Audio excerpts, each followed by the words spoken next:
Père, nous te rendons grâce. Nous venons exalter le nom de Jésus, ce bon nom que tu nous as donné, et t'exprimer notre reconnaissance pour la grâce de la vie, la grâce d'être là ce soir pour te louer, pour te célébrer ensemble. Nous te remercions pour le sang de Jésus qui nous couvre, qui nous garde, qui nous protège. Nous te remercions pour le Saint-Esprit qui est en nous et avec nous. Je te rends grâce pour mon frère et ma sœur qui est en communion avec nous ce soir. Et je te remercie pour les Saintes Écritures à partir desquelles nous allons entendre ta voix. Ouvre ton cœur, Père, et ouvre ta bouche et parle-nous. Nous sommes là pour t'écouter, pour recevoir ton enseignement, recevoir ton instruction par le Saint-Esprit qui est l'Esprit de vérité. Au nom de Jésus-Christ, notre Seigneur. Amen. Gloire à Dieu. Que la paix soit avec vous dans votre maison, là où vous vous trouvez. Amen. Que Jésus soit glorifié au milieu de vous. Alléluia. Je rends grâce à Dieu pour le ministère auprès des enfants parce que nous arrivons à prendre soin de nos chers enfants. C'est un sujet de joie. Et prions pour les parents, prions pour nos enfants, prions pour l'avenir de nos enfants. Prions pour que le Seigneur les protège et les garde. Alléluia. Je rends grâce à Dieu aussi pour tous nos frères et sœurs qui sont à la technique, qui abattent un travail extraordinaire en coulisses. Vous ne les voyez pas, mais c'est grâce à eux aussi que nous arrivons à nous entretenir. Je bénis le Seigneur pour les conditions favorables qui sont dans la nation et pour la compétence de nos frères et de nos sœurs. Je rends grâce à Dieu aussi pour nos prières et spécialement ceux des portiers qui sont dédiés à cela. Alléluia. Êtes-vous prêts pour la parole de Dieu? Nous continuons dans le grand titre, à savoir Christ en nous, l'espérance de la gloire. Dites dans votre maison, Christ en nous, l'espérance de la gloire. Après avoir vu le dimanche le sujet où nous avons appris comment la révélation de Christ semble instantanée, mais en réalité elle est préparée. Dieu se sert de tout ce qui arrive et qui nous arrive pour nous emmener au point où nous avons une révélation venant de lui, que Jésus-Christ est le Christ. Alléluia. Ce soir, nous allons poursuivre et je bénis le Seigneur pour tout ce qu'il m'apprend. Et chaque jour, je me tiens dans sa présence pour comprendre comment est-ce que nous pouvons faire pour tenir ferme dans ce temps de crise et résister pour résister et pour tenir ferme après avoir tout surmonté. Dans la première phase de ce temps, le Seigneur nous avait déjà dit à l'avance que nous surmonterions tout, n'est-ce pas? Alors il est question de résister et de tenir ferme après avoir tout surmonté. Christ en nous, l'espérance de la gloire, va dans ce sens. Dieu nous annonce que nous surmonterons tout, mais il faut que nous triomphons dans de bonnes conditions. Amen. Dans quel état sera ta foi au sortir de ce moment? Il ne faut pas que ta foi soit abîmée. Alléluia. Il y a l'esprit de peur qui s'agite sur la nation et cet esprit ne va pas nous atteindre au nom de Jésus. Amen. Parce que nous avons confiance en Dieu. Christ en nous, l'espérance de la gloire. Notre avenir est glorieux grâce à Jésus-Christ. Nous n'avons pas toutes les explications, mais nous avons les Saintes Écritures. Christ en nous, l'espérance de la gloire. Peu importe ce qui arrive, notre avenir est glorieux grâce à Jésus-Christ. La deuxième chose, c'est que dans cette période, dans mes observations, dans mes méditations et mes temps de prière, outre l'esprit de peur qui paraît évident, je me suis rendu compte aussi qu'une autre ruse de l'ennemi, c'est d'amener de la distraction. Il y a un esprit de distraction qui vise à nous détourner de Christ. Et vous voyez comment l'Église se lance dans des débats inutiles. Laissons ceux qui font la politique faire des débats. Il est temps pour nous de nous concentrer sur l'essentiel. Et l'essentiel pour Dieu a toujours été Christ. Ce n'est pas la première crise que l'humanité traverse et ce ne sera pas la dernière. Donc ce n'est pas le sujet le plus important. Seulement cette crise doit remettre en question notre foi, nous aider à faire une analyse de notre propre vie, une bonne critique de notre propre vie et de voir à quel point nous vivions pour l'essentiel. Et l'essentiel, c'est Jésus-Christ lui-même, car tout a été fait par lui et pour lui. Alléluia. Donc le message de Jésus-Christ n'est pas dépassé. Il ne le sera jamais dépassé. Il est encore davantage actuel pendant ce temps. Alléluia. Ce soir, nous allons parler de ce titre, Christ, le bonheur qui transforme. Alléluia. Christ, le bonheur qui transforme. Nous continuerons avec un autre sujet le dimanche. Et le mercredi prochain, qui sera notre dernière réunion du mois, nous aurons un sujet qui va nous préparer à comment nous allons combattre victorieusement et spirituellement pour le mois de mai. Et le mois de mai sera le mois de sortie de ce temps. Alléluia. Mais nous devons savoir nous préparer à cela. Les hommes s'y préparent. L'Église doit aussi s'y préparer. Alléluia. Christ, le bonheur qui transforme. Jean chapitre 1, laissez d'abord comme ça, chacun lit sur sa Bible. Jean chapitre 1, verset 32 à 35. Non, verset 35 à 42. Une petite erreur. Verset 35 à 42. Le lendemain, Jean était encore là avec 2 de ses disciples. Et ayant regardé Jésus qui passait, il dit, « Voilà l'agneau de Dieu. » Les 2 disciples l'entendirent prononcer ces paroles et ils suivirent Jésus. Jésus se retourna et voyant qu'ils le suivaient, il leur dit, « Que cherchez-vous » Il lui répondit, « Rabbi », ce qui signifie « maître », « Où demeures-tu » Il ne voulait pas seulement, continuons, verset 39, « Venez leur, dit-il, et voyez. » Ils allèrent et ils virent où il demeurait, et ils restèrent auprès de lui ce jour-là. Ce jour-là. C'était environ la 10e heure. André, frère de Simon-Pierre, était l'un des 2 qui avaient entendu les paroles de Jean et qui avait suivi Jésus. Ce fut lui qui rencontra le premier son frère Simon et lui dit, « Nous avons trouvé le Messie », ce qui signifie le Christ. Nous avons trouvé le Christ. Et il le conduisit vers Jésus. Jésus, l'ayant regardé Simon, dit, « Tu es Simon, fils de Jonas, tu seras appelé Céphas, ce qui signifie Pierre. » Autrement dit, tu es Simon, fils de Jonas, tu seras appelé Pierre. Soulignez ça. Tu es Simon, fils de Jonas, tu seras appelé Pierre. Matthieu chapitre 16, versets 13 à 19. Matthieu 16, versets 13 à 19. Jésus étant arrivé dans le territoire de Césarée de Philippe, demanda à ses disciples, « Qui suis-je au dire des hommes, moi le Fils de l'homme ?»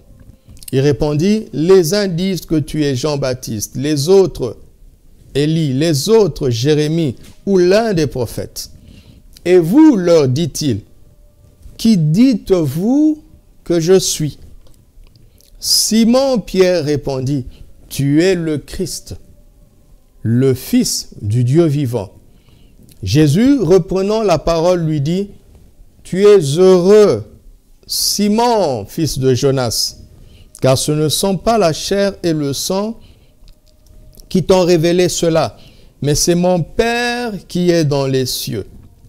Et moi, je te dis que tu es Pierre, tu es, pas tu seras, tu es Pierre, et que sur ce roc, je bâtirai mon église, et que les portes du séjour des morts ne prévaudront point contre elle. Je te donnerai les clés du royaume des cieux. Ce que tu liras sur la terre sera lié dans les cieux, et ce que tu délieras sur la terre sera délié dans les cieux. Amen. Tu es le Christ, le Fils du Dieu vivant. Quand Pierre a dit cela, Simon a dit cela, Jésus lui dit, tu es heureux. Tu es heureux, Simon, fils de Jonas. Et moi je te dis que tu es Pierre. Tu es Pierre. Ce qui est intéressant dans ces deux passages ne racontent pas la même histoire. Ce sont deux séquences différentes. Jean chapitre 1 parle du premier contact de Simon que nous connaissons comme Pierre, son premier contact avec Jésus. Dès son premier contact, Jésus lui a annoncé qu'il sera appelé Pierre. Il n'a pas dit tu es Pierre, mais tu seras. Alléluia. Jésus a annoncé ce qu'il allait devenir. Mais il ne l'était pas encore devenu. Alors, plusieurs mois plus tard, Pierre va devenir ce que Jésus avait annoncé qu'il deviendrait. Vous avez saisi ça? Et c'est ça qui est très intéressant et qui concerne chacun d'entre nous. Alléluia. Tu seras Pierre. Ça, c'est la déclaration du Seigneur dans Jean chapitre 1. Et tu es Pierre, ça c'est la déclaration du Seigneur dans Matthieu 16. Et cela concerne chacun d'entre nous. Ne vous en faites pas, Jésus ne va pas changer le nom de quelqu'un ce soir. Mais tu dois savoir que Jésus a une idée de ta personne. Parce que tout a été créé par lui et pour lui. Amen. Le nom que les parents t'ont donné n'est pas à changer. Mais cela ne correspond pas nécessairement à ton identité, l'identité que Christ veut pour toi, et à ce qu'on appelle aujourd'hui à ta destinée. Ce qui va faire que tu vas devenir ce que Christ avait prévu que tu deviennes, c'est ta découverte que Jésus est le Christ. Et avant que tu deviennes ce que Christ avait voulu que tu deviennes, tu dois d'abord expérimenter le bonheur. Parce que Jésus a dit à Pierre qu'il était heureux avant de lui dire qu'il est Pierre. Vous m'entendez? Ce n'est pas de la philosophie. Ce sont les Écritures. C'est ce que Christ a prévu de faire avec chacun d'entre nous. C'est ce qu'il a fait avec moi, c'est pour ça que je suis là ce soir devant vous.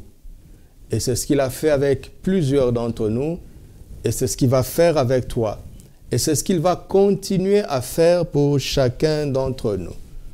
Tu seras, tu es. Jésus veut que tu deviennes ce qu'il avait prévu que tu deviennes. Alléluia. As-tu saisi cela? Voici une pensée simple. Vous savez, la vie chrétienne, elle est très simple. Le plan de Dieu dans nos vies est très simple. Même les projets les plus grands, Dieu les réalise avec une grande simplicité. La difficulté dans cette vie chrétienne, c'est que on n'est pas trop centré sur Christ. Et ça fait qu'entrer dans notre destinée en Christ devient quelque chose de compliqué, de difficile.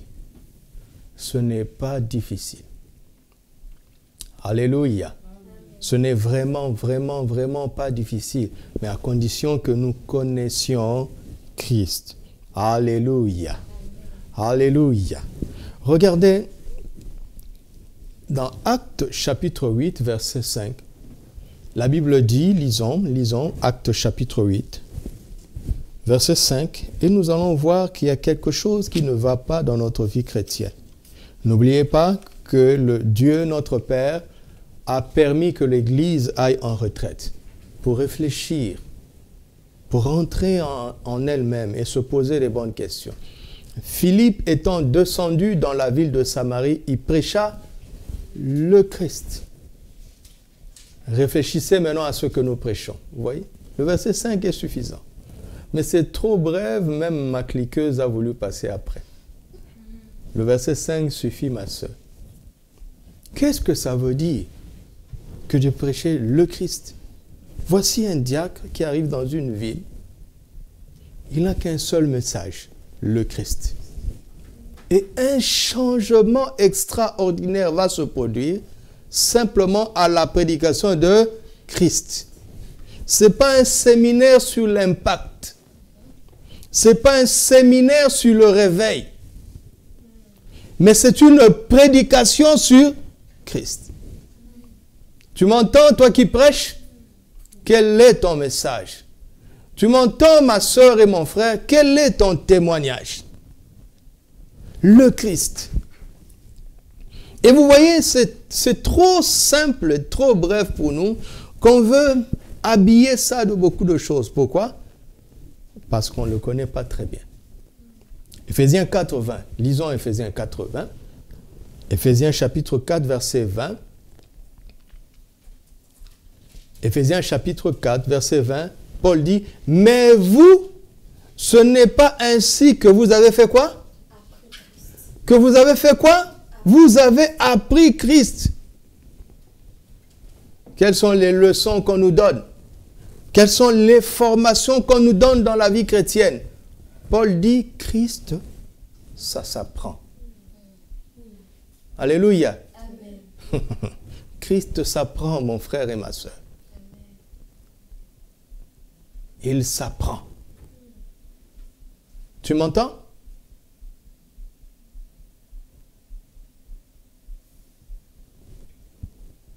Je n'ai pas de mots et je n'en ai même pas besoin.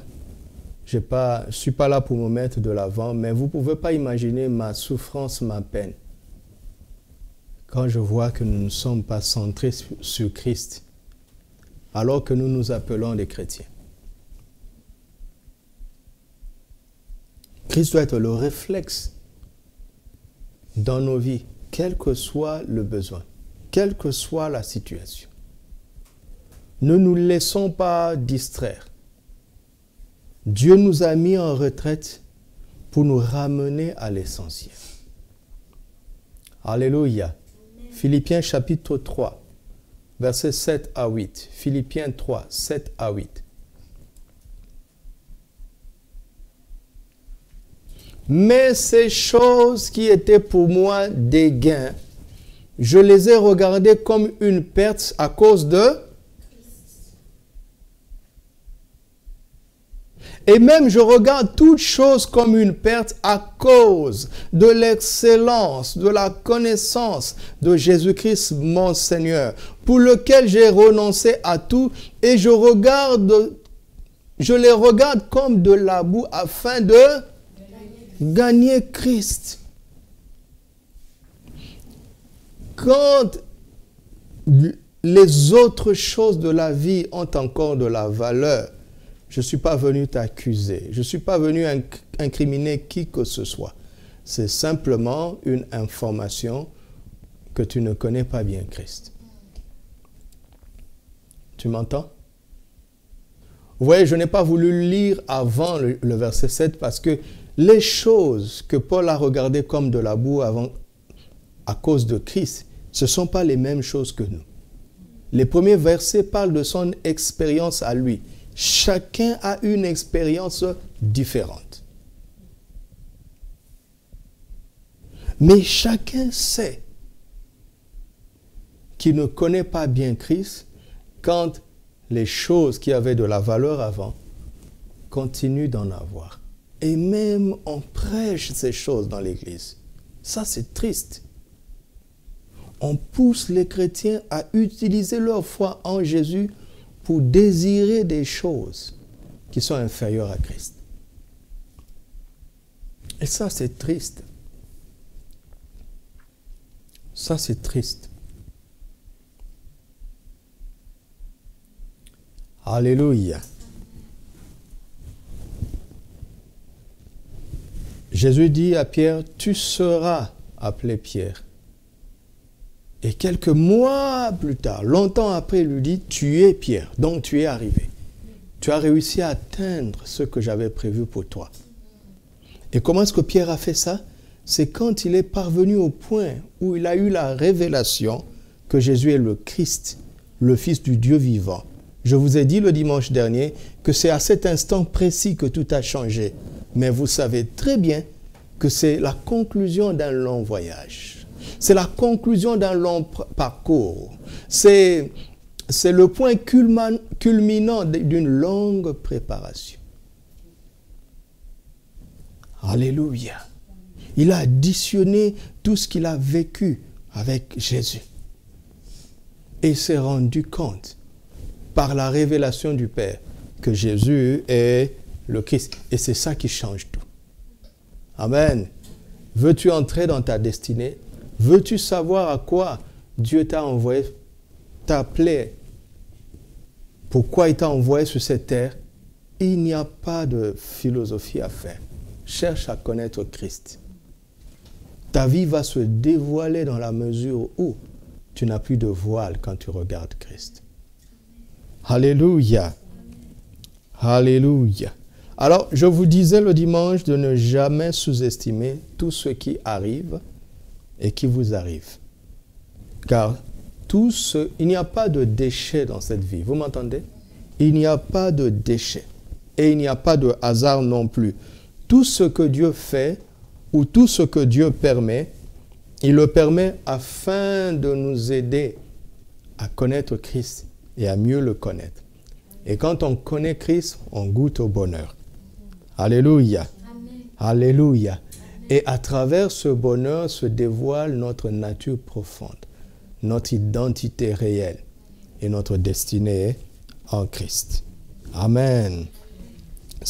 Pierre est ce que Simon est devenu après la révélation de Christ. Tu m'entends? Pierre est ce que Simon est devenu après la révélation de Christ. Pierre est ce que Christ avait prévu que Simon devienne. Je répète, Pierre est ce que Christ avait prévu que Simon devienne. Si vous voulez, Pierre est la version de Simon en Christ. Simon, c'est l'homme naturel, Pierre, c'est l'homme spirituel. Simon, c'est le fils de Jonas, Pierre, c'est un fils de Dieu. J'aime pas dire le fils de Dieu, parce que le fils de Dieu, c'est Jésus.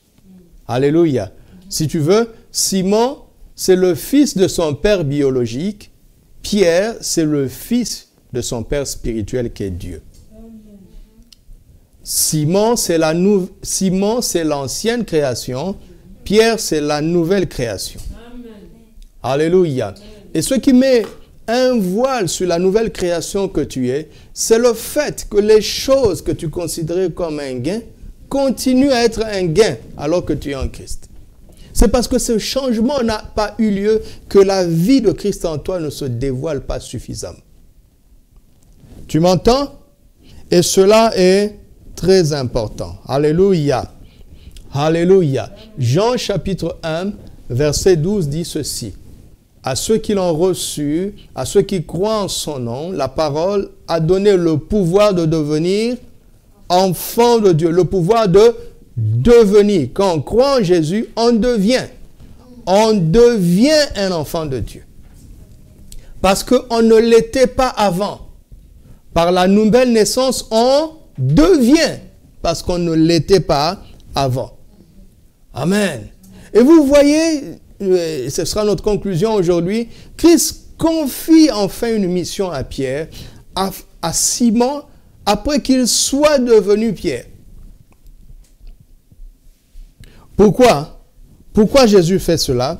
Afin de nous apprendre des choses simples que je dis souvent et que je répéterai, que ce que je suis est plus important que ce que j'accomplis.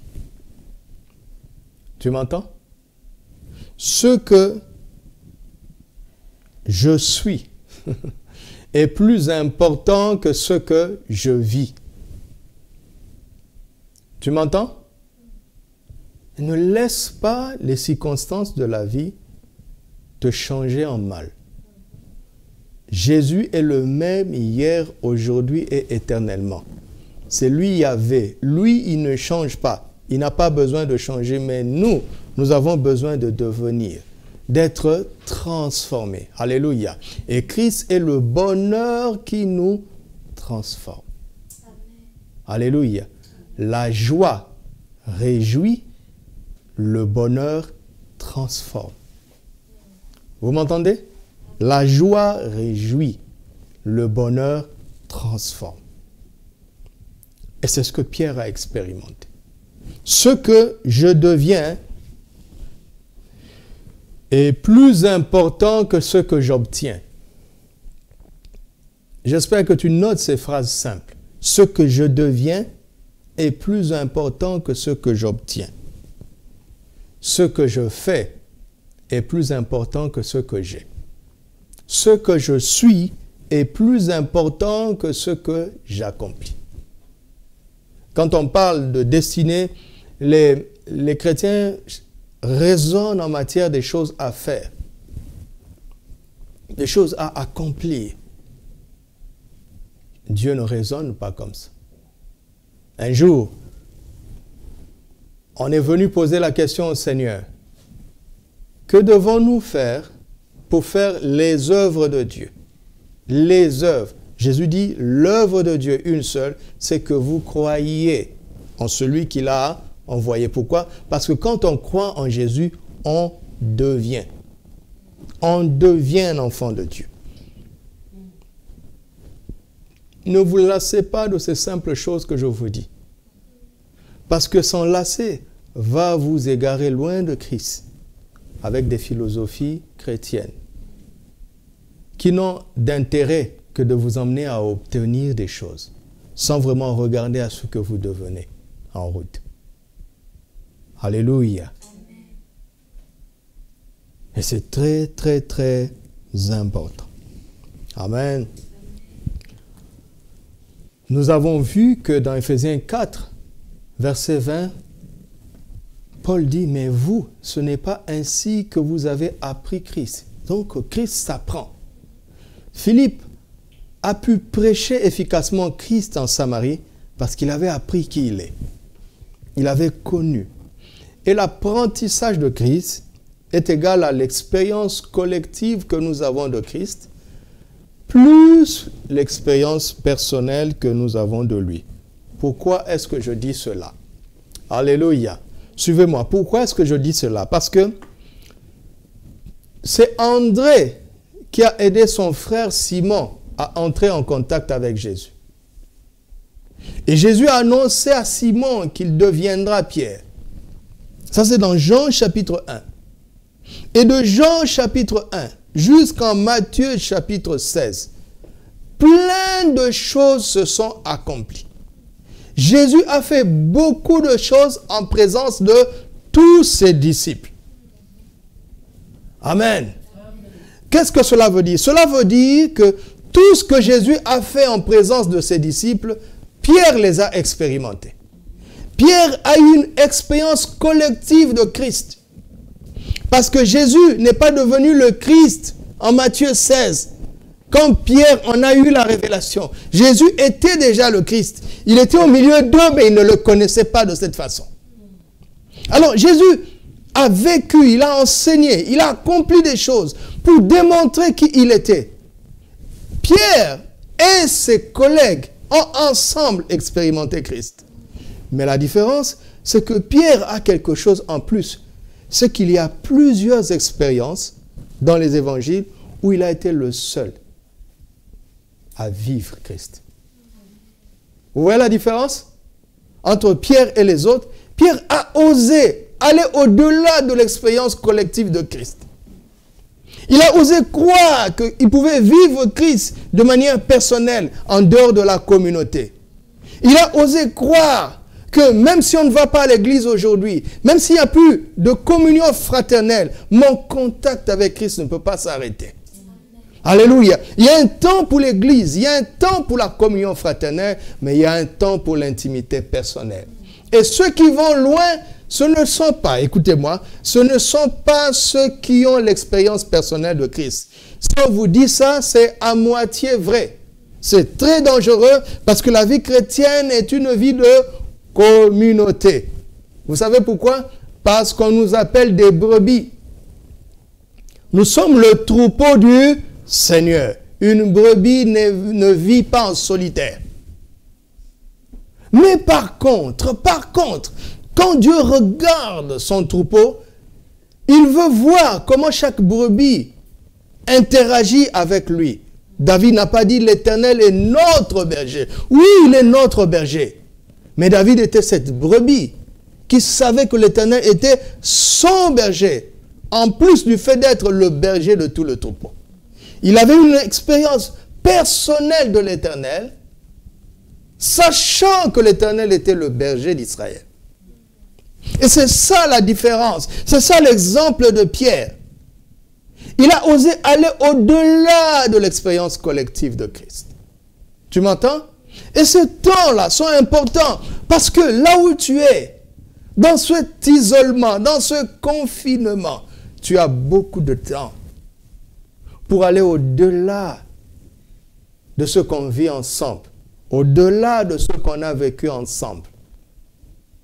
Mais l'expérience collective est importante parce qu'elle est la base. Elle est la base. Elle donne un socle pour que personne ne cherche des expériences assez bizarres. Vous m'entendez? C'est ça qui met la base. La connaissance que nous avons de Christ dans le Logos, à travers l'Écriture. L'apprentissage de Christ égale la connaissance que nous avons du Logos. Les Écritures, la même Bible qu'il a donnée à tous ses enfants. Les mêmes versets que nous lisons ensemble. Plus le Réma, la connaissance personnelle que tu as à partir des Écritures. Amen.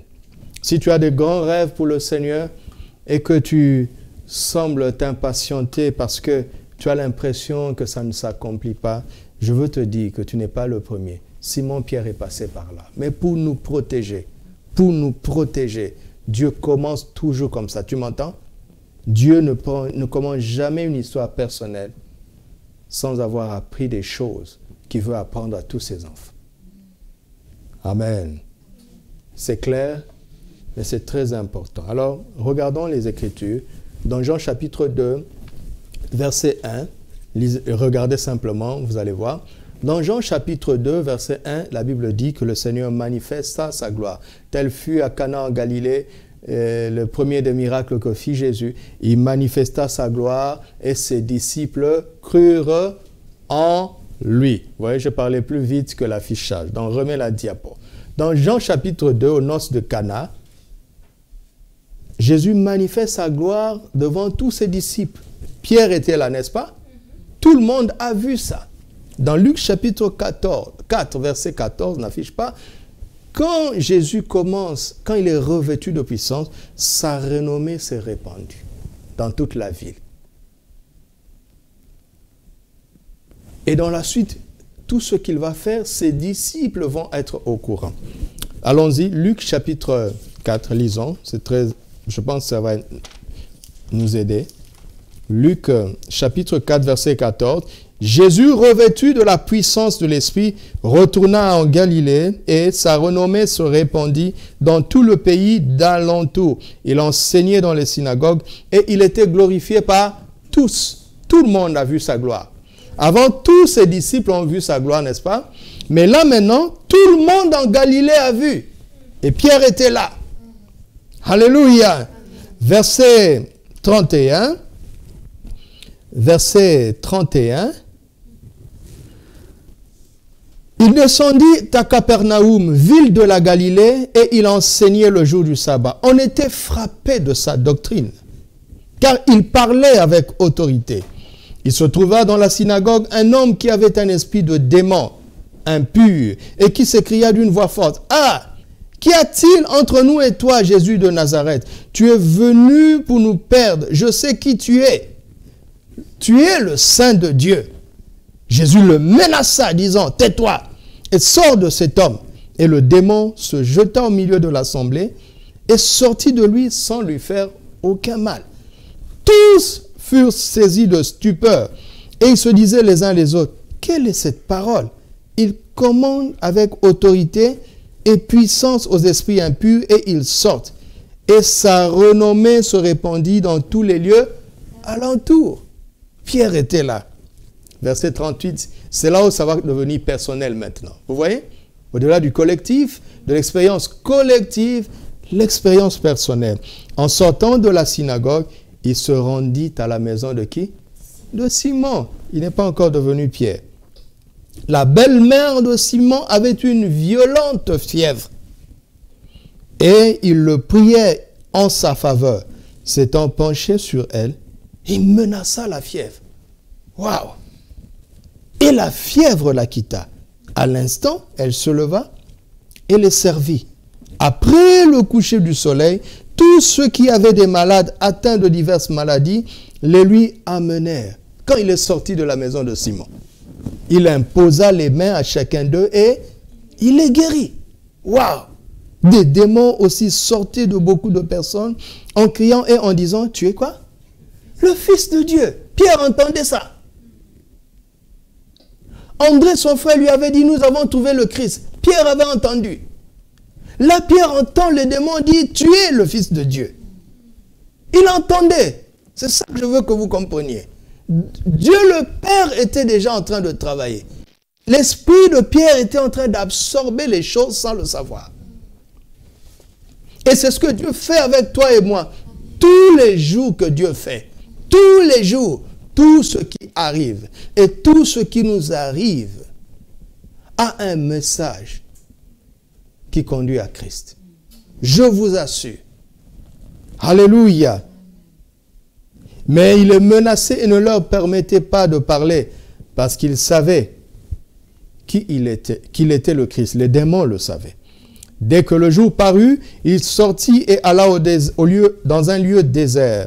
Une foule de gens se mirent à sa recherche et arrivèrent jusqu'à lui. Ils voulaient le retenir afin qu'il ne le quitte point.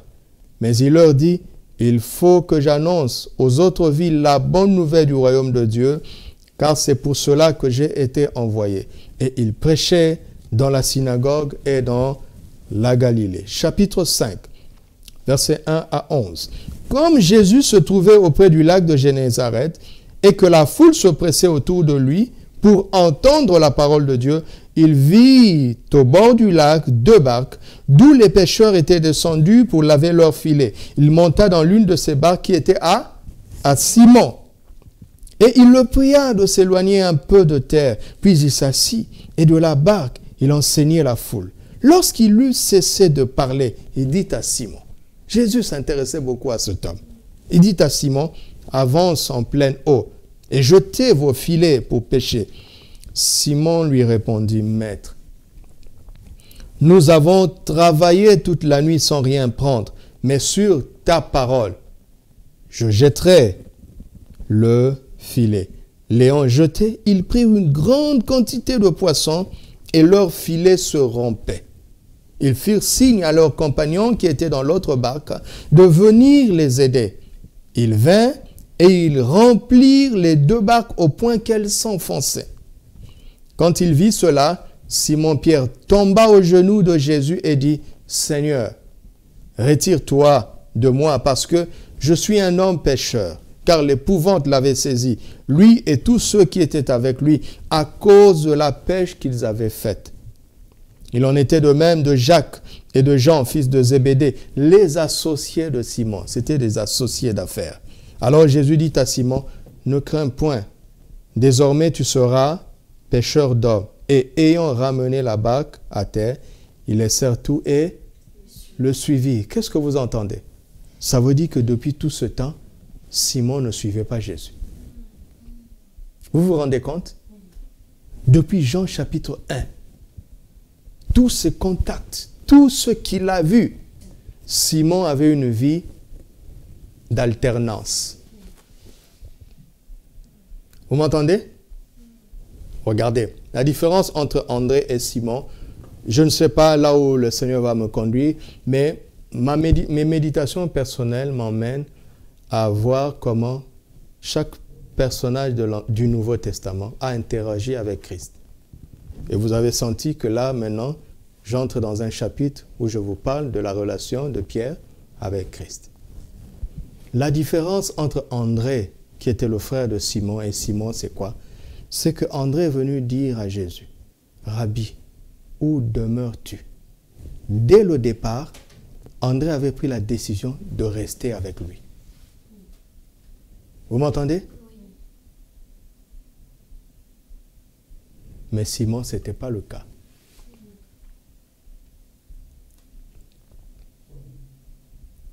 Mais il était là dans les moments forts. Et la vie chrétienne, ce n'est pas que des moments forts. Vous m'entendez?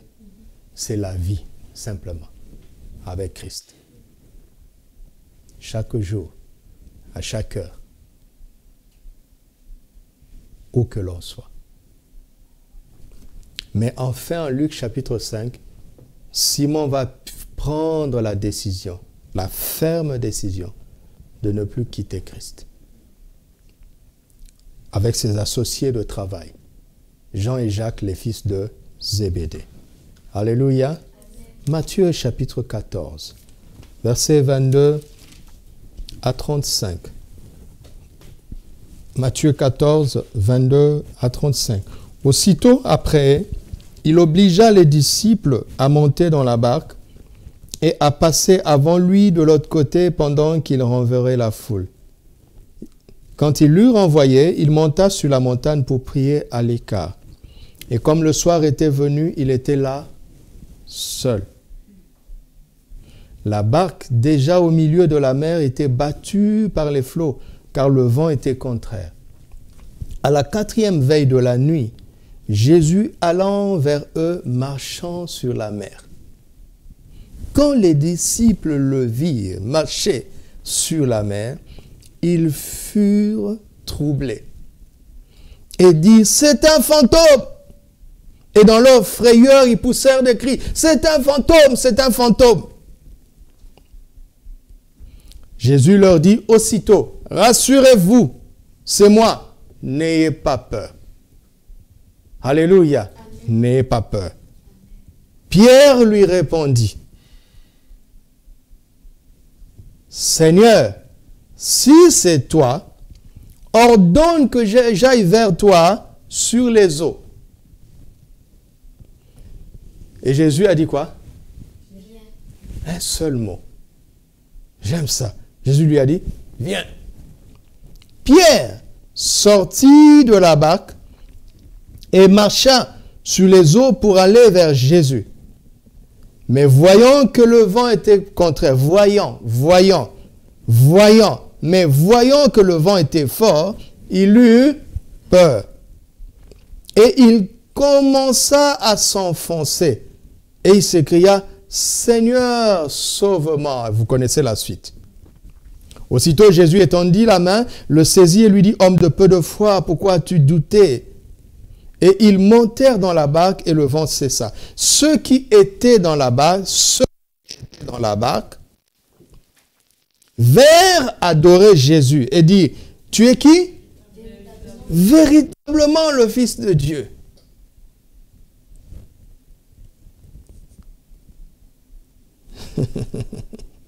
Tu es véritablement le Fils de Dieu. Imagine maintenant que quelques instants plus tard en Matthieu 16, quand Jésus leur a dit, « Et vous, qui dites-vous que je suis ?» Qu'est-ce qui aurait dû se passer? Il l'avait déjà dit. Mais il ne l'avait pas dit par révélation. Vous comprenez? Il avait dit à cause de ce qu'ils avaient vu. Mais en Matthieu 16, Pierre va le dire par communication du Père. Jésus n'avait rien fait en ce moment. Vous savez, Jésus n'est pas le Christ quand il marche sur l'eau. C'est parce qu'il est le Christ qu'il marche sur l'eau, justement. Si tu dois attendre de voir Christ faire des grandes choses pour confesser que tu es Christ, ça, ce n'est pas la foi. Vous m'entendez? Ce n'est pas la foi. La foi ne se base pas sur la vue. La foi se base de ce que le Père dit dans notre cœur. La foi ne repose pas sur des éléments extérieurs. Amen. Alléluia. Simon Pierre va avoir une expérience personnelle ici. Jésus marchait sur l'eau, tout le monde l'a vu. Seul Pierre a osé dire, Seigneur, si c'est toi, ordonne que je vienne vers toi. Comme je vous ai dit, Simon n'était pas un privilégié. Mais il osait aller au-delà, il osait sortir de la barque où se trouvait le confort de tout le monde. Et souvent la barque, ça devient la religion, les traditions. Parfois même l'église locale peut devenir une barque. On se sent bien parce qu'on est ensemble. On arrive à louer Dieu, adorer Dieu. En fait, on ne le loue pas, on ne l'adore pas. On est porté par la musique. Vous m'entendez? Dieu nous a sortis de ce barque-là. Il a donné à chacun un rendez-vous personnel. Alléluia! Ne passe pas à côté de cela, parce que bientôt nous allons revenir ensemble. Nous sommes un troupeau, La vie chrétienne n'est pas une vie en solo. Nous sommes un troupeau. Mais attention, l'apprentissage de Christ dépend de ce qu'on apprend ensemble et de ce que chacun apprend personnellement.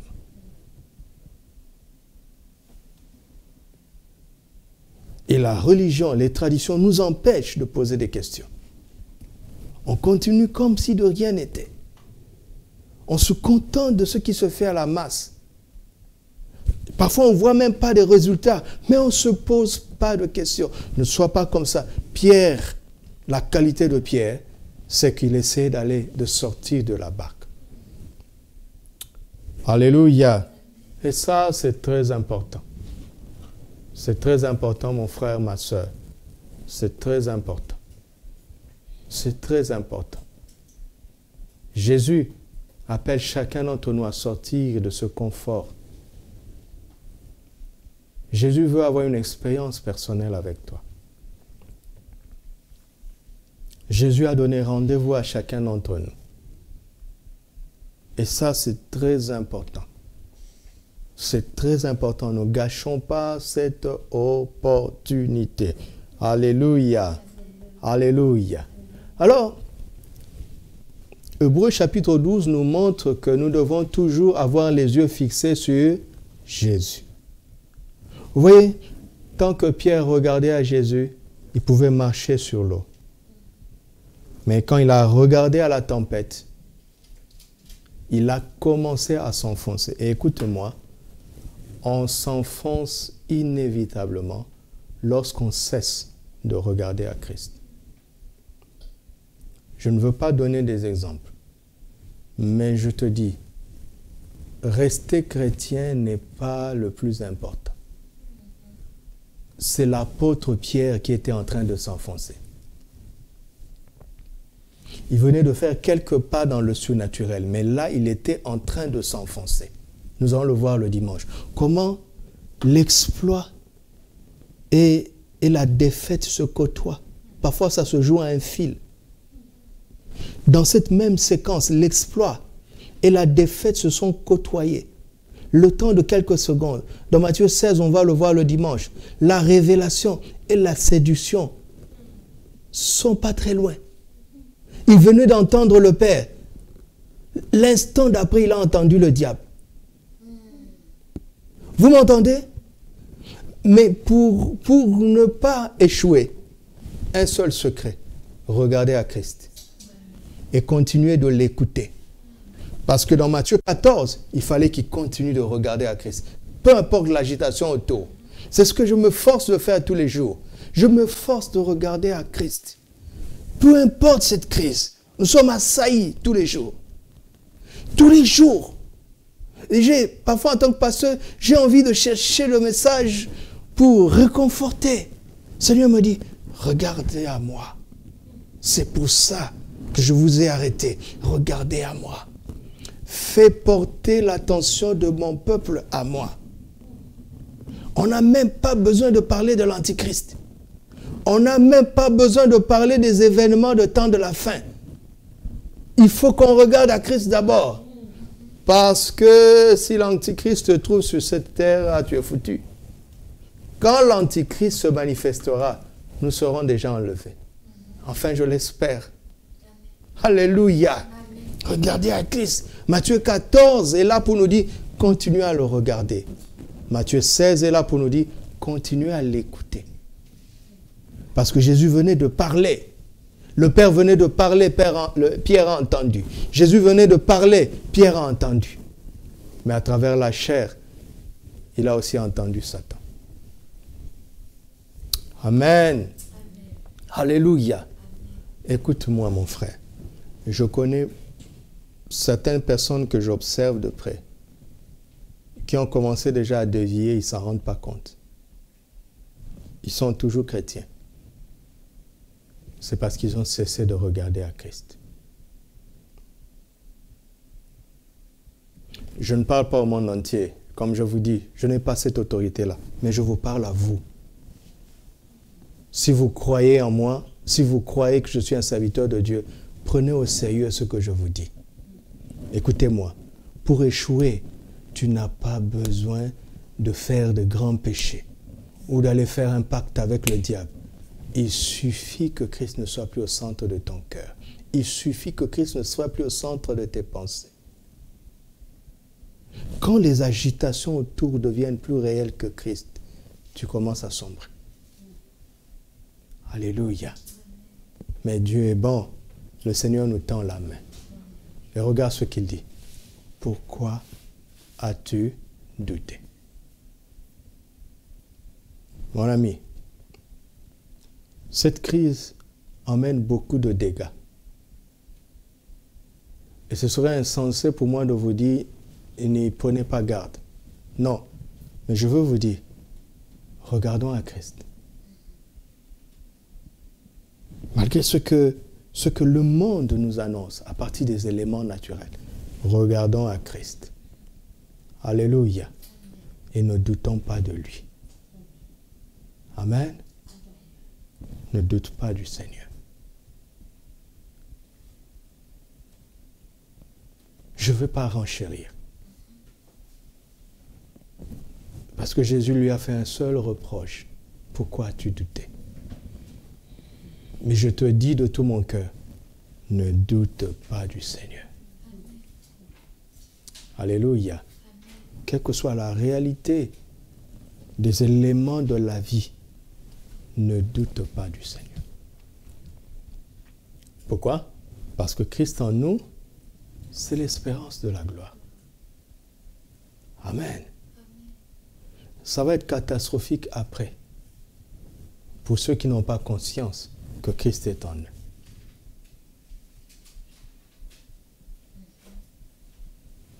Amen. Faisons-lui confiance. Faisons confiance à Christ. Amen. Alors, ce que nous apprenons entre Jean chapitre 1 et Matthieu chapitre 16, parce que j'espère que vous l'avez saisi, vous gardez le fil de l'idée. Dans Jean 1, il lui a dit « tu seras ». Dans Matthieu 16, il lui dit « tu es ». N'est-ce pas? Et entre les deux, il y a un parcours simple. Qu'est-ce qu'il faut pour qu'on passe dans le projet que Christ a pour notre vie, pour finalement l'atteindre? Et je ne parle pas du projet extérieur, de la transformation de notre vie, de ce que nous devenons. Il a dit à Simon, tu seras. Ça, c'est Jean 1. Finalement, Matthieu 16, il lui dit, tu es. Tu as réussi. tu es arrivé. Alléluia. Et donc, nous prenons simplement le parcours de Pierre pour retirer des principes que nous pouvons nous aussi appliquer par la foi et qui vont marcher aussi pour nous. Alléluia. Si tu es en vie, c'est que Christ a un avenir pour toi. Il a un devenir pour toi. Et depuis que tu le connais, ce processus s'est amorcé pour que tu parviennes. Et nous avons les Écritures pour savoir comment marcher avec lui par la foi. Amen. Ce que nous apprenons entre Jean 1 et Matthieu chapitre 16, c'est que dans Luc chapitre 4, les passages que nous avons lus si haut, Christ entre dans la maison de Simon, n'est-ce pas? Oui. La première chose que Christ veut faire, c'est d'entrer dans ta maison. Vous savez, à part les enfants, moi je les appelle les enfants qui sont bien nés. Vous savez, ceux qui sont nés des parents qui étaient déjà chrétiens, qui sont allés à l'école. Moi, je n'ai pas eu cette grâce-là. Et il y a certains des enfants qui ont reçu Jésus dans leur maison. Les parents leur ont parlé du Seigneur. Ça, c'est formidable. C'est une grande, grande, grande bénédiction. Mais la plupart d'entre nous avons reçu Jésus au dehors. Jésus ne veut pas rester au dehors. Il veut entrer dans ta maison. Alléluia. Et commencer à montrer qui il est dans ta maison. Là, la vie chrétienne commence à devenir réelle. Et vous savez très bien que quand Jésus rentre dans une maison, c'est pour faire des miracles, certes, mais ce passage est très important. En vrai dire, dans ma méditation personnelle, j'allais m'arrêter dans chaque séquence de l'interaction entre Simon et Jésus. Mais ça allait faire combien de sermons? Ça allait être trop long. Donc je fais une synthèse pour nous. Regarde, Jésus entre dans la maison de Simon. Et on le supplie, on le prie pour sa belle-mère qui était malade. Jésus guérit la belle-mère, mais l'histoire ne s'arrête pas là. La belle-mère se lève et le serre. Alléluia. Donc, quand Jésus vient dans ta maison, il ne cherche pas seulement les miracles. Les miracles, c'est toi qui reçois. Le service, c'est lui qui reçoit. Et vous savez, quand on parle du service, on pense souvent à l'église. N'est-ce pas? Mais tu dois servir Christ dans ta maison. En réalité, Christ est réel là où tu le sers. Si c'est seulement à l'église que tu le sers, donc il n'est pas réel dans ta maison. Vous m'entendez? Et donc, un mari chrétien sait que être un époux est un ministère pour Christ. Être une épouse est un ministère pour Christ. Pasteur, c'est à l'église. Ancien, c'est à l'église. Diacre ou ouvrier, c'est à l'église. Tu m'entends? Est-ce que Christ est dans ta maison? Est-ce qu'il est dans ta maison? Tu l'adores dans ta maison, tu le sers dans ta maison et tu lui permets d'intervenir pour les situations de ta maison. La foi pour les miracles, il ne faut pas seulement l'avoir dehors, dans les campagnes d'évangélisation. La foi pour les miracles, tu dois l'avoir dans ta maison. Alléluia. Comme dans ce temps-là, tu achètes une bouteille de gaz, tu imposes les mains pour que ça dure plus longtemps que d'habitude. C'est juste un exemple, j'ai parlé à quelqu'un. Alléluia.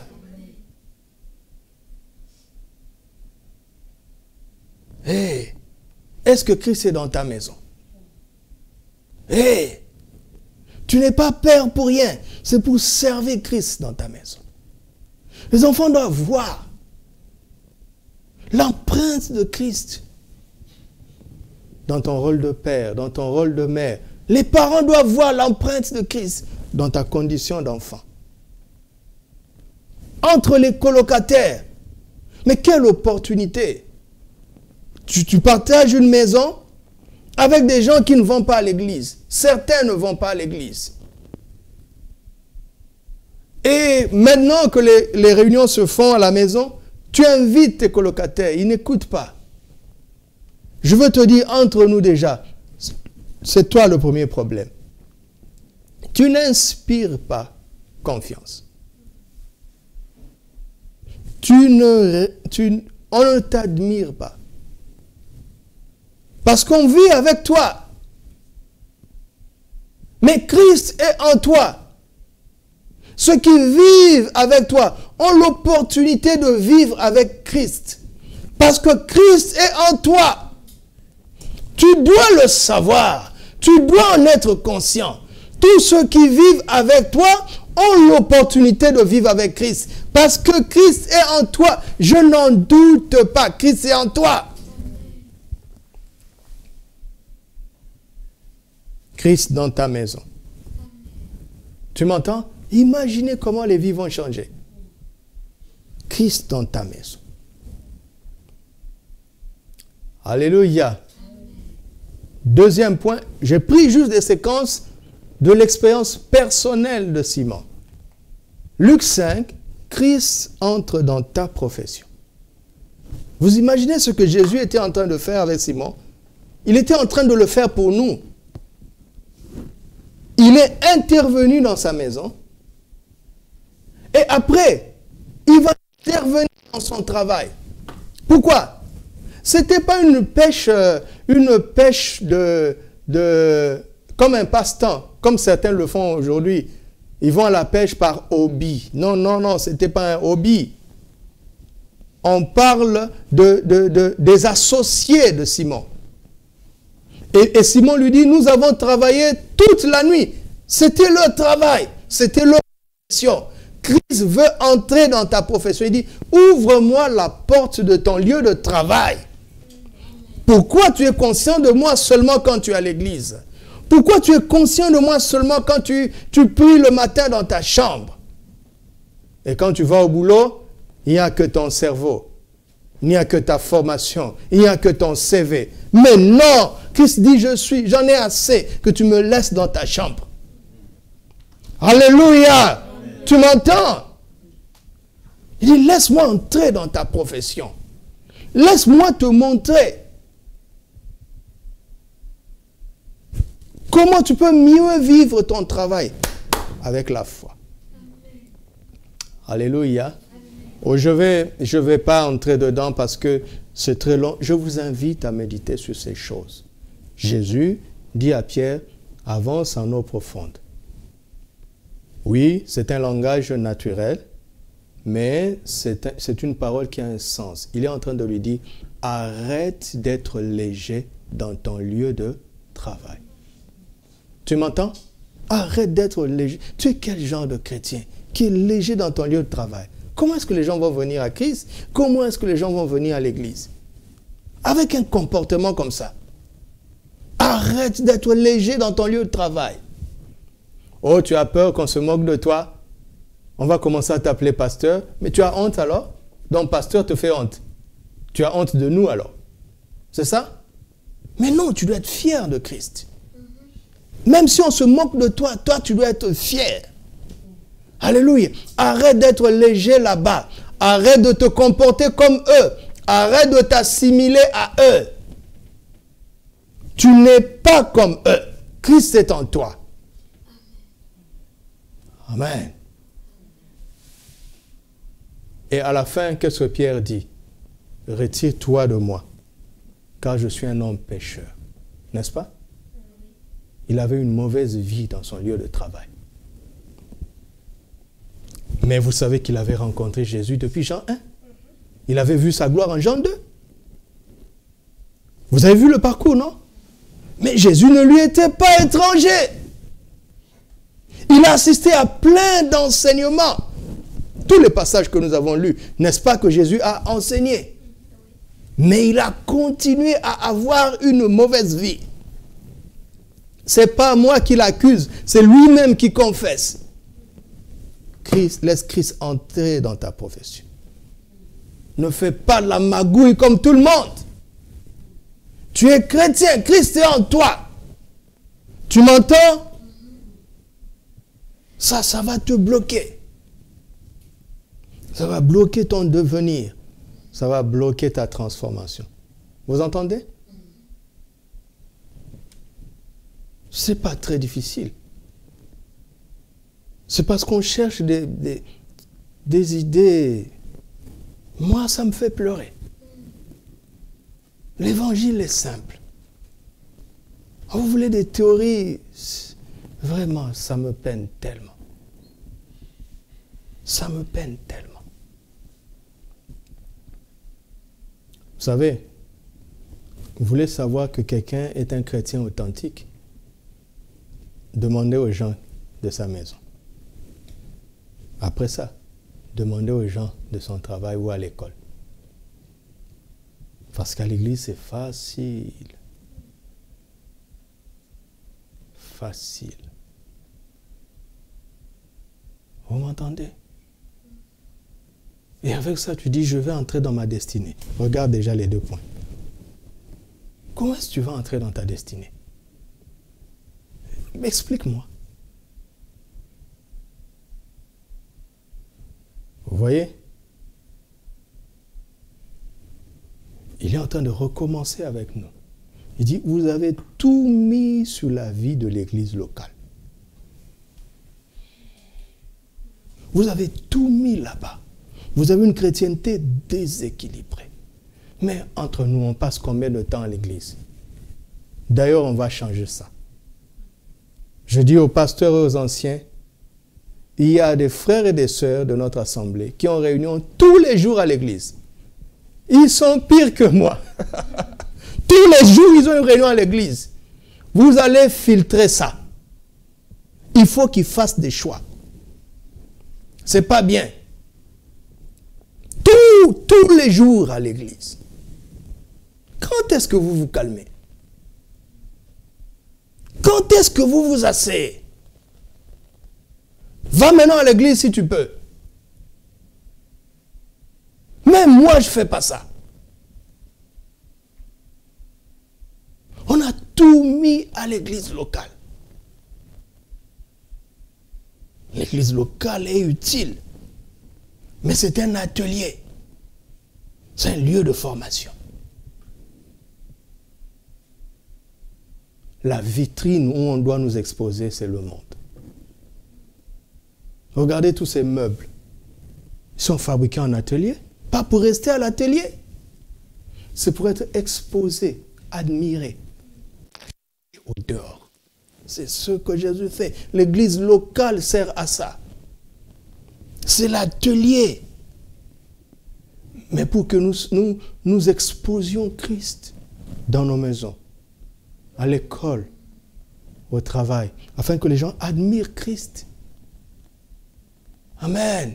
Que ceux qui vivent avec nous admirent Christ. Amen. Que ceux qui travaillent ou étudient avec nous admirent Christ.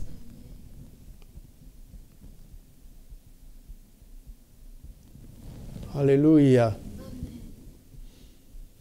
C'est l'avantage qu'André avait sur Simon. Il dit, où est-ce que tu demeures?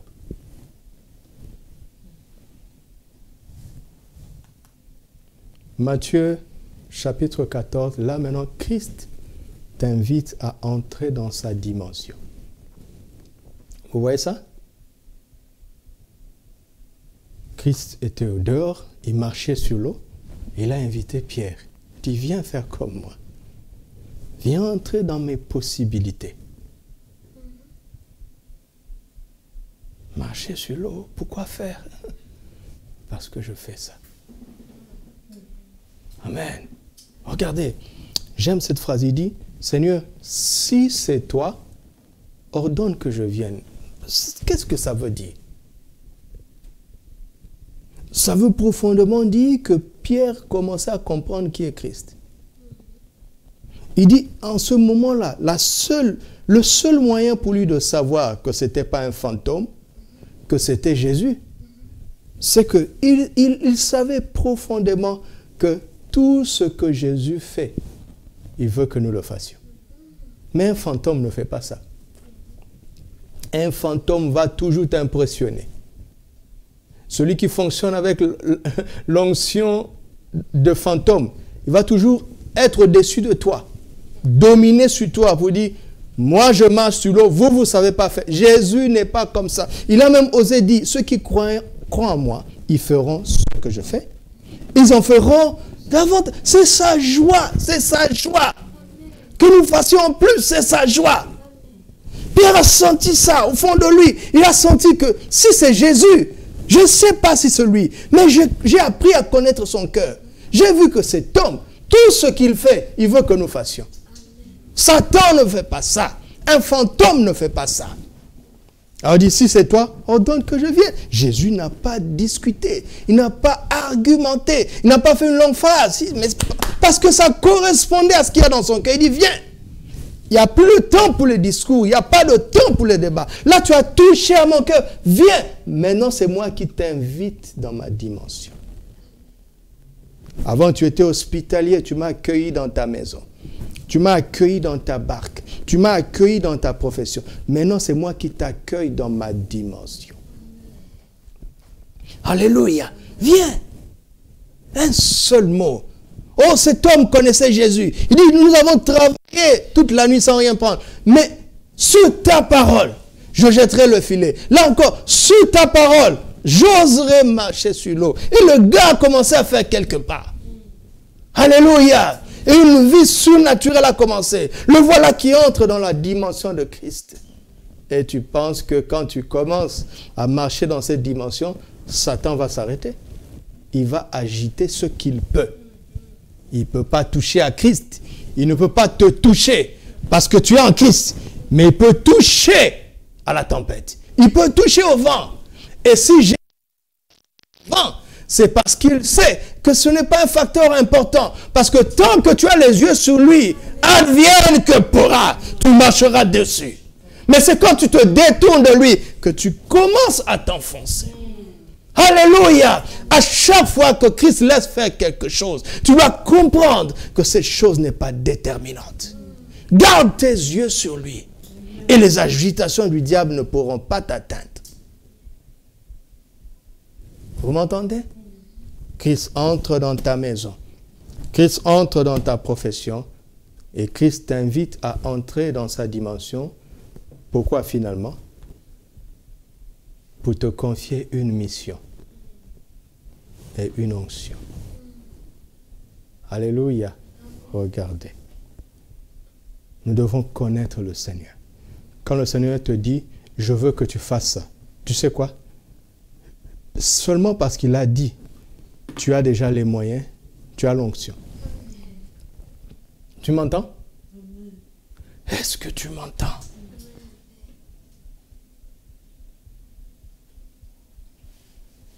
Mais quand est-ce qu'il confie cette mission et cette onction? Pourquoi je parle de mission? Parce qu'il lui dit, tu es pierre et sur cette pierre, je te donnerai les clés du royaume, n'est-ce pas? Il lui donne une mission, ce que tu liras, une autorité, une onction. Matthieu 16, Jésus parle à une seule personne. Il dit, je te donnerai. Dans Matthieu 18, il reprend la même chose. Il dit, je vous donnerai. Ce que vous lirez. Mais là, il parle à une personne qui a suivi ce parcours. Et tu m'entends ce soir parce que Christ a prévu ça pour toi. Il a une mission pour toi. Et ça va de soi.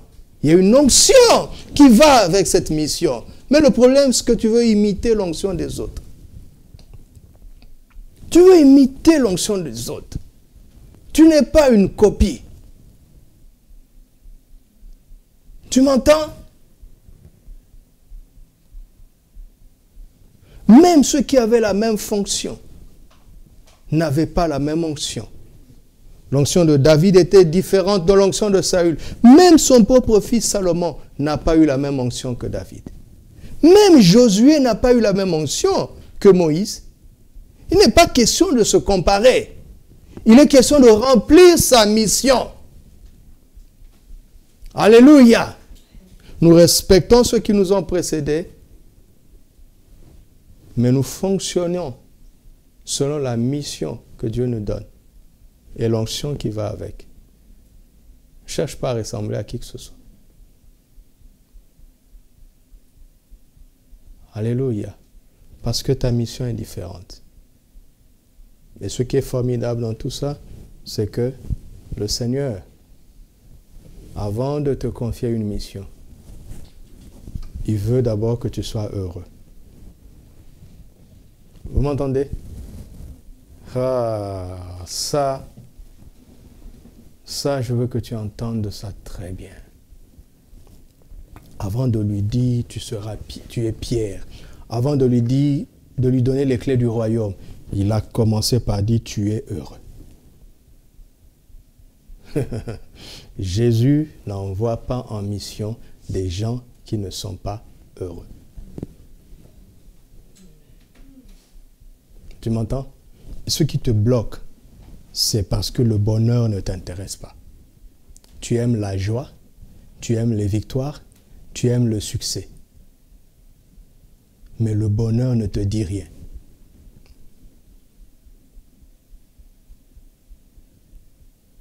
Et c'est ça le problème. Il y a plusieurs années, j'étais dans les pires moments de ma vie. Mais j'étais quand même arrivé à un point où il avait édifié ma foi, ma confiance en lui. Alors, je ne me lamentais pas quand je priais. Je disais au Seigneur, je veux seulement comprendre. Je veux seulement comprendre tout ça. Pourquoi cet acharnement de difficulté? Et pour la première fois, je n'avais jamais entendu ça. Personne ne m'avait jamais dit ça. Aucun pasteur ne m'avait appris ça. Et l'Esprit est venu à moi et il m'a dit, je veux te rendre heureux. Et j'ai été étonné de voir que le bonheur n'était pas une préoccupation pour moi. J'avais, selon moi, des problèmes concrets devant moi. Et que je présentais à Dieu. Parce que je l'avais déjà vu agir plusieurs fois. Et donc, à ce point-là, ce qui importait pour moi, c'était la solution à ces problèmes concrets. Et voilà que dans ce temps de prière, l'Esprit vient sur moi et me dit, je veux te rendre heureux. Et qu'est-ce que ça veut dire? Qu'est-ce que ça veut dire? Et il m'a dit, va écouter le Seigneur. Affiche Matthieu chapitre 5, on va s'arrêter là. Et je suis allé dans Matthieu chapitre 5, à partir du premier verset. Remonte, chapitre 4, verset 23.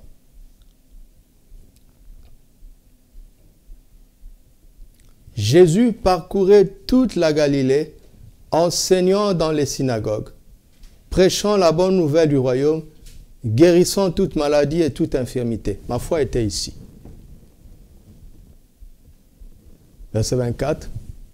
Sa renommée se répandit dans toute la Syrie et on lui amenait tous ceux qui souffraient de maladies et de douleurs de divers genres, des démoniaques, des lunatiques, des paralytiques, et il les guérissait. Ça, c'est formidable. Et nous devons croire en cela. Et nous devons continuer à croire en cela. Une grande foule le suivit de la Galilée, de la Décapole, de Jérusalem, de la Judée et d'au-delà du Jourdain. Et vous savez, ce qui est étonnant, c'est que quand tu vis dans Matthieu 4, 23 à 24, tu es populaire. C'est pas mauvais, hein? C'est populaire. Chapitre 5, verset 1. Voyant la foule, Jésus monta sur la montagne. Parce que là, maintenant, il sait qu'il va dire des choses plus élevées. Et la foule, ça ne l'intéresse pas, les choses élevées. Et après qu'il se fut assis, qui s'approchèrent de lui? Où est la foule? Ça ne les intéresse pas. Ça ne les intéresse pas. Verset 2. Puis, ayant ouvert la bouche, il enseigna qui? La foule ou les disciples? Quand il a ouvert la bouche pour enseigner, quel est le premier mot qui sort? Heureux. Vous m'entendez? Et ceux qui me suivent depuis un certain moment savent que j'ai donné une série d'enseignements, le bonheur malgré tout. C'est de là d'où ça vient. Et j'ai commencé à comprendre. Vous savez, la joie est très facile. Quand j'ai une peine et que cette peine est résolue, je suis content. Mais le bonheur ne fonctionne pas comme ça. C'est pour ça que c'est un mot un peu difficile. Le bonheur ne dépend pas de ce que tu vis. Le bonheur ne dépend pas de ce que tu as ou que tu n'as pas. C'est pour ça que le bonheur est plus fort que la joie. La joie est une bonne chose. Mais le bonheur est plus fort.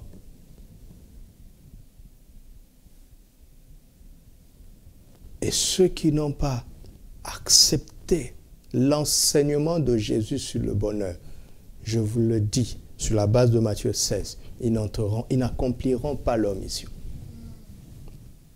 Vous m'entendez? Comment ils vont faire? Parce que sur la route, oh mes amis, avec ma petite expérience, je connais un peu mieux le diable. Sur la route, le diable va frapper. Si tu n'es pas un homme déjà stable, heureux, indépendamment de circonstances, indépendamment de la popularité ou non, tu ne peux pas y arriver. Tu m'entends? Alors, question, comment trouver le bonheur? C'est très simple. Exactement comme Pierre l'a trouvé, en reconnaissant que Jésus est le Christ. Alléluia. Amen. Et c'est ça qui te transforme. Amen. Chaque jour, reconnais que Jésus est le Christ. Les choses se passent comme tu le veux, Jésus est le Christ. Les choses se passent comme tu ne le veux pas, Jésus est le Christ. Et tu vas sentir que ta foi va commencer à te mettre au-dessus des circonstances. Et tu vas expérimenter une stabilité étonnante. Et c'est sur la base de cette stabilité que le Seigneur va dire, voici quelqu'un à qui je peux confier une mission. Et l'onction qui va avec. Alléluia. Amen. Christ est le bonheur qui transforme. Amen. Et ce sont ceux qui sont transformés qui transforment le monde. Amen. Vous m'entendez? Est-ce que vous m'entendez? Et c'est toi et moi. Amen. Parce que nous croyons que Jésus est le Christ. Alléluia. Recueillons-nous un moment. Reviens sur ce que tu as entendu ce soir. Fais repasser ces paroles dans ton cœur. Fais repasser ces paroles dans ton cœur. Alléluia. Christ est le bonheur qui transforme. Ce qui importe le plus pour lui, c'est ce que tu deviens. Et tu le sais,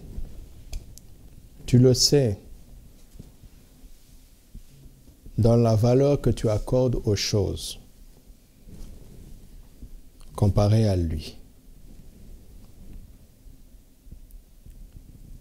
Christ est le but absolu. Christ est notre souverain bien. Christ est notre sujet de joie le plus grand. Christ est notre bien le plus précieux. Christ est notre plus grande bénédiction. Christ est notre bonheur. Christ est ce que nous avons reçu de mieux. Christ est notre raison de vivre. Christ, Christ, Christ est le but de notre vie. Christ est le plus précieux. Christ est notre plus grand trésor. Christ est notre Seigneur et notre Dieu. Christ est notre bien-aimé au plus haut point. Christ, il vaut mieux que tout. Il vaut mieux que tout, je t'assure. Il vaut mieux que tout. Christ est le sujet de ma vie. Christ est celui à qui je pense constamment. Christ est le plus grand. Il est le meilleur. Il est le seul, l'unique et le véritable. Il n'a pas de comparable. Il est admirable. Il est admirable. Il est incomparable. Il est au-dessus de tout. Il est au-dessus de tout. Christ en nous, l'espérance de la gloire. Christ en nous, l'espérance de la gloire. Christ que tu connais est le bonheur à ta portée. Tu peux être heureux parce que tu le connais. Tu le savais peut-être pas. C'est pour cela que tu es parfois malheureux, tu es parfois instable. Mais le bonheur est à ta portée. Depuis que tu as rencontré Christ, le bonheur est une possibilité. Le bonheur est à ta portée. Christ, il est merveilleux. Il est merveilleux. Il est merveilleux. Il est merveilleux. Il est merveilleux. Il est merveilleux. Nous ne comprenons pas toujours tout, mais nous lui faisons pleinement confiance parce qu'il est merveilleux. Il est merveilleux. Il est au-dessus de tout. Il est au-dessus de tout. Il est plus fort que tout. Il est incomparable. Christ en nous, l'espérance de la gloire. Christ est le bonheur qui transforme, qui transforme, qui transforme. Il travaille depuis toutes ces années, depuis qu'il s'est révélé à toi. Il travaille pour ta transformation, ainsi que la mienne, parce qu'il a une mission spéciale et une onction spéciale pour chacun d'entre nous. Lui seul peut le faire. Et il est là, à ta portée, à ma portée. Il est présent au milieu de nous. Il est présent dans votre maison maintenant. Il est présent dans votre maison. Pour ceux qui travaillent, Christ te dit, laisse-moi entrer dans ton travail. Ceux qui ont perdu leur travail, n'ayez pas peur. Il va vous en donner un autre. Mais vivez votre vie professionnelle différemment, mieux qu'avant. Laissez-le entrer, se manifester dans votre maison, se manifester dans votre lieu de travail, se manifester à l'école, se manifester. Laissez-le se manifester. Et quand il le faut, il va vous appeler à entrer dans sa dimension. Et c'est là où le surnaturel devient possible pour vous préparer à entrer dans votre mission avec assurance. Car vous savez qu'avec lui, vous pouvez marcher sur les eaux. Donc, tout est possible. Avec lui, tout est possible. Alléluia. Le Seigneur va donner de nouvelles responsabilités à certains d'entre nous au sortir de ces moments. Il va donner de nouvelles responsabilités pour ceux qui travaillent. Il va donner une nouvelle considération à d'autres.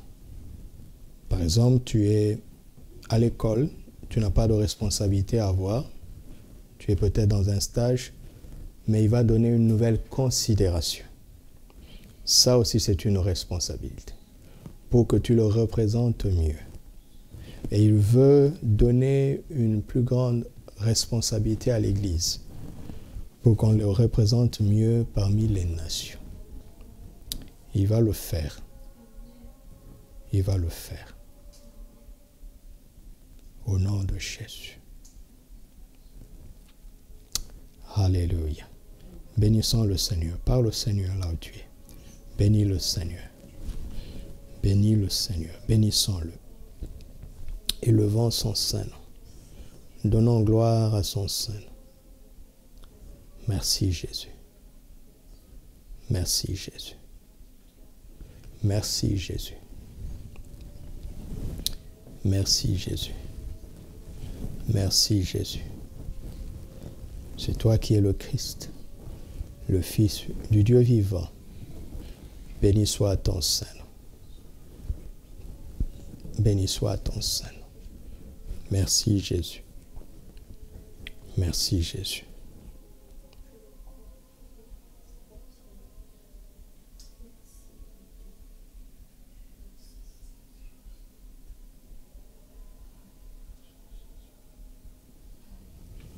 N'ayez pas peur et ne vous laissez pas distraire. N'ayez pas peur et ne vous laissez pas distraire. Tu m'entends? N'aie pas peur et surtout ne te laisse pas distraire. Garde les yeux sur Jésus. Alléluia. Gardons les yeux sur Jésus. Seigneur, glorifie ton nom parmi les nations et que l'on sache que tu es Dieu et qu'il n'y en a point d'autre. Que les hommes sachent que tu es Dieu et qu'il n'y en a point d'autre. Je te rends grâce parce que tu bâtis toi-même ton Église. Toutes les opportunités que Satan veut saisir à travers cette crise et après cette crise pour s'opposer à l'Église, nous les annulons maintenant dans le nom de Jésus. Toutes les décisions qui sont en train de se préparer en coulisses, dans les lieux obscurs contre l'Église, nous les anéantissons maintenant dans le nom de Jésus. Notre assurance repose sur les paroles de ta bouche. Tu as dit, je bâtirai mon Église et les portes du séjour des morts ne prévaudront point contre elle. Maintenant, au nom de Jésus, tout ce que l'ennemi est en train de fabriquer contre l'Église, nous le détruisons dans le nom de Jésus. Tu nous as dit que ce que nous lierons sur la terre sera lié dans le ciel. Nous croyons maintenant que le ciel accorde son approbation aux paroles d'autorité que nous déclarons maintenant. Aucun projet formé contre nous ne réussira.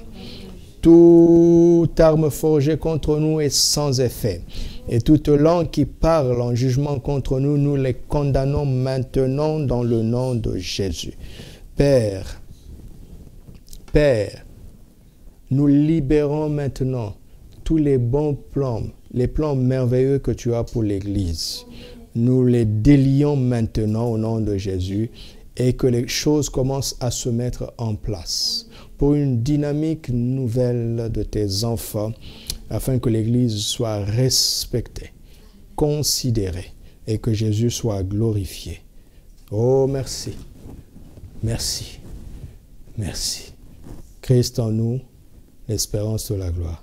Père, je veux te demander une chose avant de rendre la parole ce soir.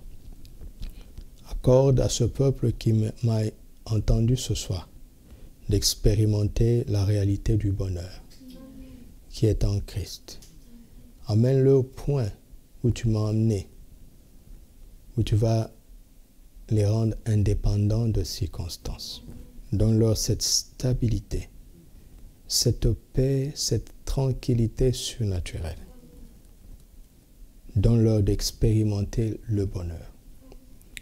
Au-delà des joies, des victoires et des succès que je désire de tout mon cœur pour chacun d'entre eux, je te demande de les emmener au point du bonheur qui est à notre portée, parce que nous croyons que tu es le Christ, le Fils du Dieu vivant. Amen.